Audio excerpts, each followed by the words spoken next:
dan bahwasanya seorang manusia itu tidaklah akan memperoleh selain apa yang diusahakannya, dan bahwasanya usahanya itu kelak akan diperlihatkan kepadanya, kemudian akan diberikan balasan kepadanya dengan balasan yang paling sempurna.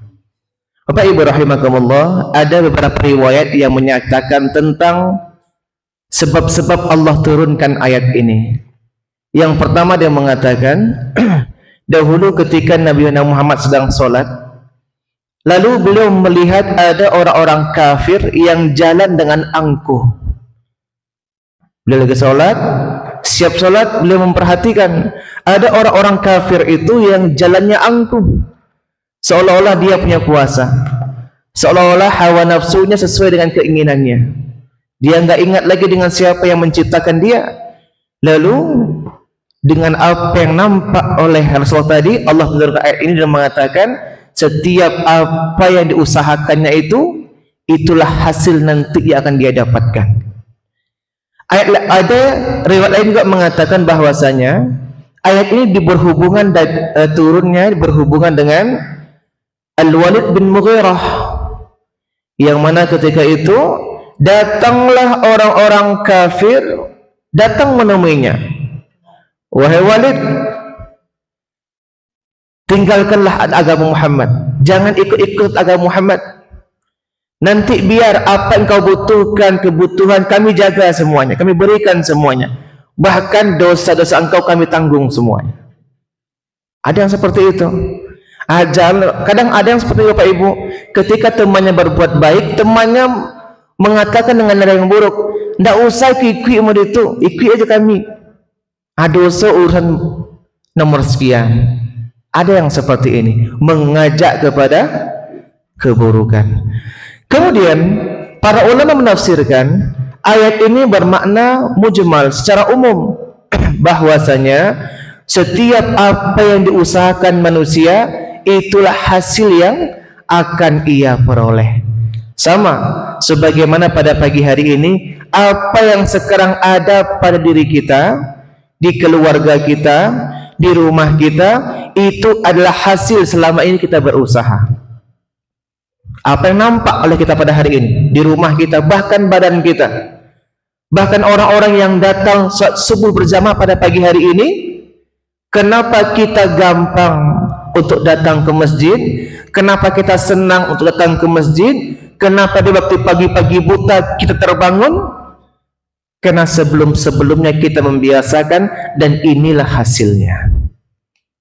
Jadi hasil itu tidak akan pernah mengkhianati dari usaha yang kita kerjakan. Sebagaimana Allah katakan, setiap usaha manusia itu tergantung bagaimana dia melakukan usaha tersebut. Bapak Ibu rahimakumullah. Lalu ada penyesalan di antara sebagian manusia ketika usia mereka sudah mulai senja, atau usia mereka sudah mulai beranjak dewasa, mulai terfikir oleh mereka, kok dulu ambo mau itu mungkin kini nak mau dikuat rasa kiamur. Kok dululah waktu muda-muda ambo rajin bakarajo, mungkin kinilah duduk lama di rumah, banyak usaha. Nah, ini yang sering jadi penyesalan bagi sebagian manusia, karena mereka tidak mampu menggunakan waktu yang telah Allah berikan kepada mereka. Maka betul kata Allah, manusia itu hanya akan mendapatkan apa dari hasil yang dia usahakan. Kalau dia malas, akhirnya akan buruk. Kalau dia jahat, akhirnya akan buruk. Kalau dia orang-orang yang beriman, Allah akan jaga rezekinya, Allah baikkan kehidupannya.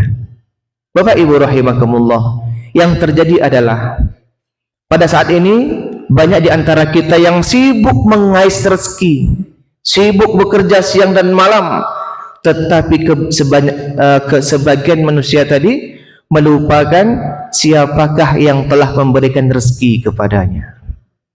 Justru dia jauh dengan sang pemberi rezeki. Bagaimana mungkin Allah cukupkan semua kehidupannya? Bagaimana mungkin Allah berikan ketenangan kepadanya? Bagaimana mungkin Allah berikan kebahagiaan kepadanya? Sedangkan dalam kehidupan sehari-harinya dia jauh dari Allah Subhanahu wa ta'ala. Bapak Ibu rahimakumullah, kita bercerita tentang hasil. Para ulama zaman dahulu, mereka begitu giat bekerja hingga di masa tuanya hasil yang dia dapatkan dari usahanya nampak pada kita pada hari ini dengan kisah-kisahnya, dengan karya-karya mereka. Dikatakan Imam Syafi'i itu, Bapak Ibu, Imam Syafi'i itu dikatakan dia tidak pernah meleset dalam dua perkara. Yang pertama, ketika ditanya tentang hafalan, tidak akan pernah ada yang meleset. Kenapa beliau bisa? Beliau sungguh-sungguh di waktu mudanya. Yang kedua, anak panah Imam Syafi'i tidak juga pernah meleset. Kenapa beliau bisa? Beliau sungguh-sungguh berusaha, atau sekarang istilahnya olahraga sunnah yang sudah mulai ditinggalkan oleh sebagian manusia.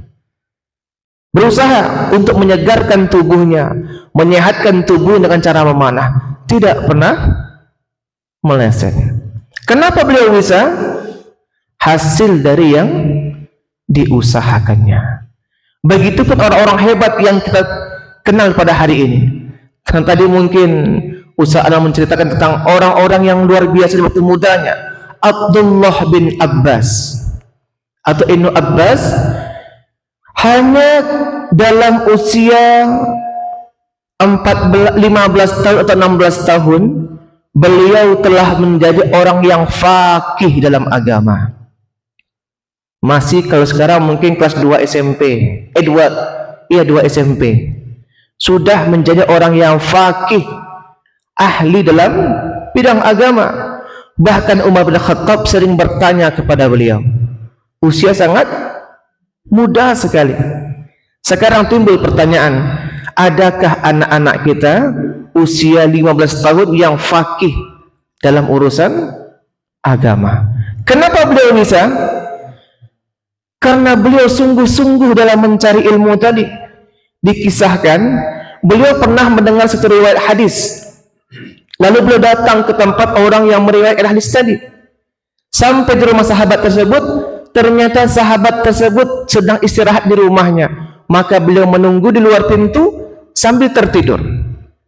Ketika sang punya rumah keluar, melihat ada anak muda. Wahai Ibnu Abbas, engkau ngapain? Aku mendengar engkau meriwayatkan hadis ini. Saya datang untuk melihat apakah betul hadis itu. Hanya untuk mengecek satu hadis. Beliau rela tidur di rumah pintu orang lain hanya untuk melihat apakah ini benar atau tidak benar. Begitu sungguh-sungguhnya beliau dalam berusaha. Maka Allah berikan kemuliaan. Umur 15 tahun, bahkan dikatakan umur 16 tahun, beliau telah menjadi juru bicara Umar bin Khattab usia 16 tahun. Orang yang faqih dalam urusan agama. Ini hasilnya. Kemudian Muawiyah bin Abu Sufyan, ketika beliau waktu muda, beliau sangat rajin berusaha belajar segala macamnya, hingga orang-orang kampung mengatakan, wahai ibunya Abu Sufyan, tengok anak engkau itu, Muawiyah, tengok anakmu itu, sungguh anakmu nanti akan menjadi orang yang memimpin negeri ini. Apa kata ibunya? Saya didik anak ini bukan untuk memimpin negeri ini saja, tetapi saya persiapkan dia untuk menjadi seorang pemimpin bagi dunia. Sungguh-sungguh. Sekarang mana ada orang tua yang seperti itu? Dididik anaknya untuk jadi pemimpin dunia. Sekarang yang terjadi, anak-anak muda kita dididik untuk dunia yang itu pun kecil sekali standarnya. Sangat kecil standarnya. Ingin jadi seorang ini, ingin jadi seperti ini. Tetapi orang tua dari Muawiyah tadi menginginkan anaknya nanti di masa akan datang, dia akan menjadi pemimpin bagi dunia ini. Dan terbukti Muawiyah bin Abu Sufyan nanti mendirikan dinasti Bani Umayyah yang menguasai hampir sepertiga dunia. Doa seorang ibu yang luar biasa. Jadi ini dihasilkan. Lalu timbul pertanyaan kepada kita, apakah kita akan menghasilkan generasi yang seperti ini? Ataukah kita biarkan begitu saja? Itu akan kembali kepada diri kita masing-masing, sesuai seperti apa kita melaksanakannya. Yang berikutnya adalah ibarat kata orang dahulu, ibarat burung pipik atau semut yang mengambil air untuk memadamkan api Nabi Ibrahim. Tidak ada apa-apa yang di mata orang.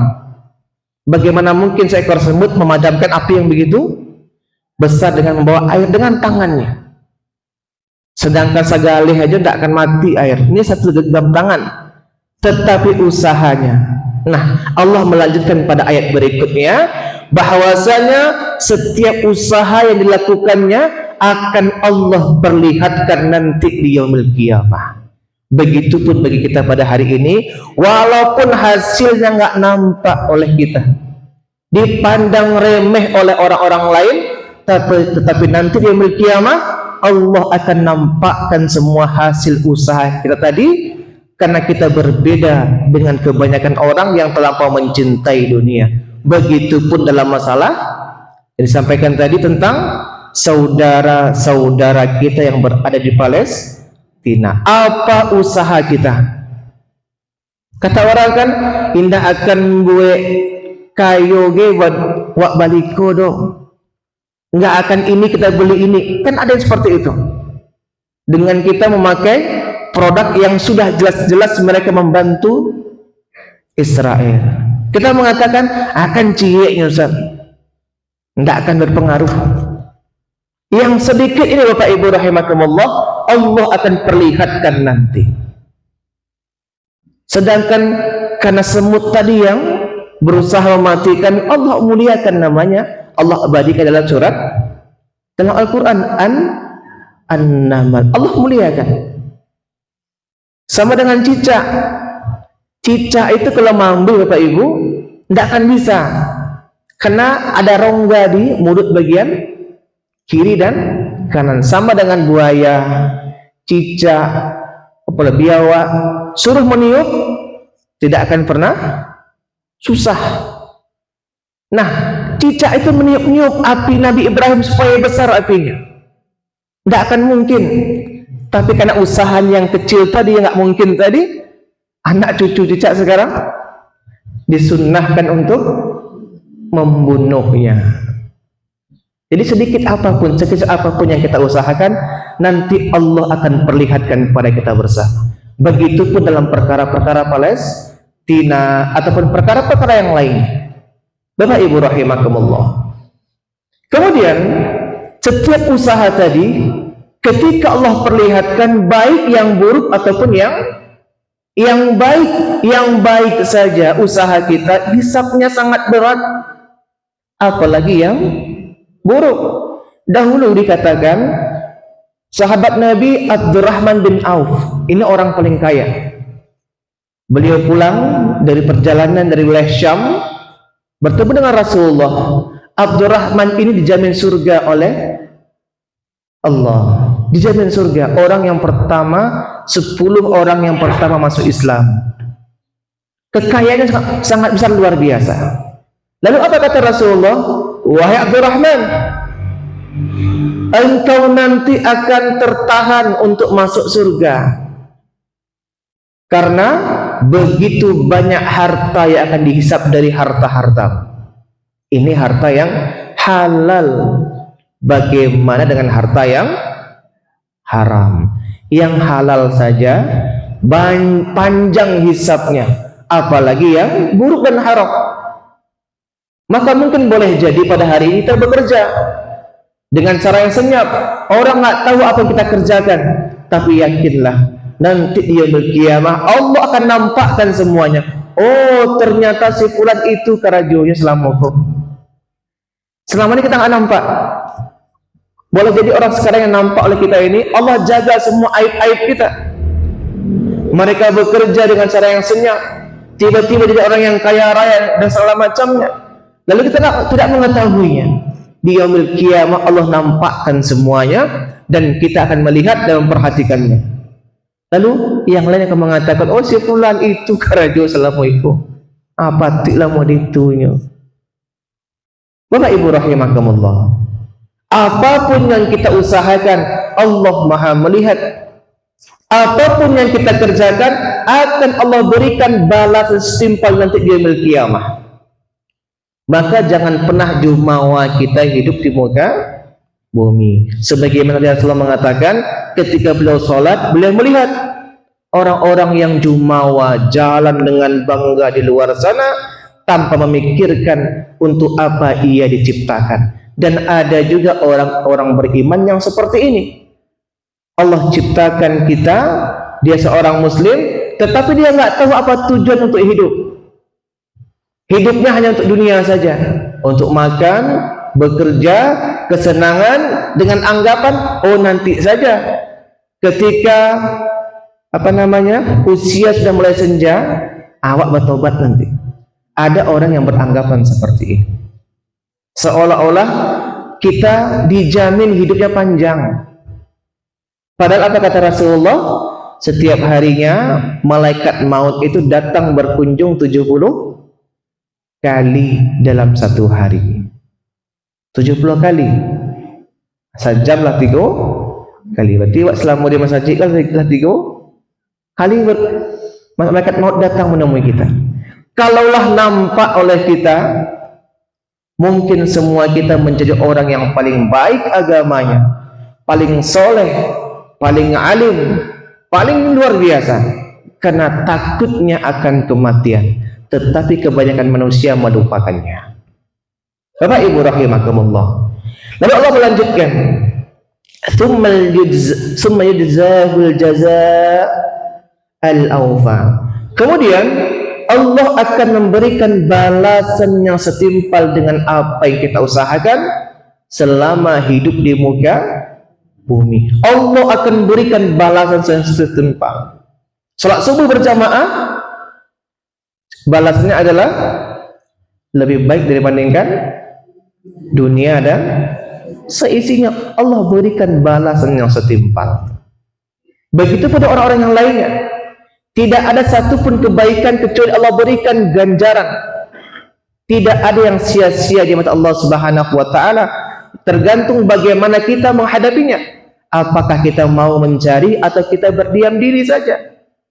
Ataukah kita ingin hidup kita biasa, ataukah Allah berikan kebahagiaan yang luar biasa? Itu tergantung dengan diri kita masing-masing. Bapak Ibu rahimakumullah, rezeki dunia yang Allah berikan kepada kita, sebagaimana hadis mengatakan, sesungguhnya nikmat yang Allah berikan kepada kita itu ada 100. Tetapi yang Allah turunkan ke dunia hanya 1. Nikmat itu ada 100, rezeki ada 100, tetapi Allah turunkan hanya 1. Yang cie ikut saja, tidak bisa kita menjaga hati kita, tidak bisa kita menjaga nafsu kita. Berlomba-lomba akan dunia, berlomba-lomba mengejar, bahkan untuk mencapainya menginjak kiri dan kanan, menggapai segala macamnya, bahkan menjatuhkan usaha orang lain segala macamnya, mengambil dengan cara yang buruk. Padahal hanya 1 rezeki nikmat yang Allah turunkan di muka bumi, kita sudah berebut semuanya. Bagaimana Allah turunkan 100 rezeki full kepada kita, dan Allah simpan 99 nanti di yaumil qiyamah. Nah, bagaimana kita mendapatkannya tergantung bagaimana kita mengerjakan amalan selama hidup di muka bumi. Kok elok amalan awak, elok nanti pada akhirnya. Kalau buruk amalan kita, buruk juga pada akhirnya. Islam itu memberikan kepada kita, bahkan Allah pun mengatakan itu pilihan bagi kita. Mau baik silahkan, mau buruk silahkan. Kan tidak ada orang tidak sembahyang itu dihukum mati, tidak ada. Tidak ada orang yang tidak ke masjid dihukum cambuk, tidak ada. Itu pilihan. Dan nanti Allah akan berikan balasan yang setimpal terhadap pilihan yang kita ambil. Ingat Bapak Ibu, setiap pilihan yang kita ambil tadi punya resiko. Setiap pekerjaan kita lakukan ada resiko. Tidak Allah berikan sekarang, Allah berikan nanti di yaumil qiyamah. Maka tunggu saja bagaimana Allah memberikan balasan setimpal kepada kita semua. Bapak Ibu rahimakumullah. Nah, ini maksud dari surat An-Najm ayat ke 39 hingga 41, bahwasanya usaha manusia itu akan membuahkan hasil, dan hasilnya tergantung bagaimana dia mengusahakan. Contoh, misal pada hari ini Allah berikan rezeki kepada kita 1 botol aqua atau minuman asri ya. Nah, 1 botol ini Allah berikan pada hari ini rezeki kita seperti ini. Yang mana rezeki kita yang satu nggak akan pernah tertukar. Lalu timbul pertanyaan, bagaimana cara kita mengambil rezeki tadi? Apakah dengan cara meminta? Apakah dengan cara membeli? Apakah dengan cara bekerja sehingga mendapat upah dari air tadi? Atau kita menindas orang, merebutnya, merampasnya, atau kita mencurinya diam-diam? Yang pasti pada hari itu rezeki kita 1 botol air ini. Tapi cara mendapatkan berbeda-beda. Maka yakinlah Bapak Ibu, rezeki yang Allah berikan kepada kita pada hari ini satu itu rezeki kita. Cuman Allah akan melihat bagaimana cara kita mengambil rezeki yang Allah berikan tadi. Setiap usaha akan Allah berikan ganjaran di dunia ataupun di akhirat. Di dunia misalnya, kok nampak juga orang mengambil rezeki dengan cara mencuri, malu nama kita. Kan ayat ini hukum sosial. Di yaumil qiyamah tentu lebih malu lagi. Semua orang akan memperhatikan kita. Maka jangan kita gampang menyepelekan perkara-perkara yang buruk. Dosa besar itu dimulai dari dosa kecil yang sering dilakukan. Ya.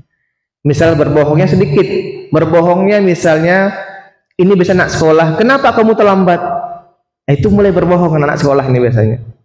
Alasan macam-macam. Oh, tadi malam saya belajar Bu, terlambat. Oh, tadi malam lambe lalu. Oh, tadi di jalan Honda macet. Bohongnya sedikit. Awal sedikit. Dia acok berbohong tadi. Nanti ketika dia mulai jadi seorang yang diberikan amanah oleh orang banyak, dia mulai berbohong tentang pekerjaannya, tentang bagaimana rezeki yang dia dapatkan semakin besar. Maka dosa-dosa besar itu dimulai dari dosa kecil yang terbiasa ia lakukan. Maka jangan pernah menganggap remeh perkara-perkara yang kecil. Kalau sering dilakukan akan menjadi besar. Begitupun dengan pahala-pahala kecil.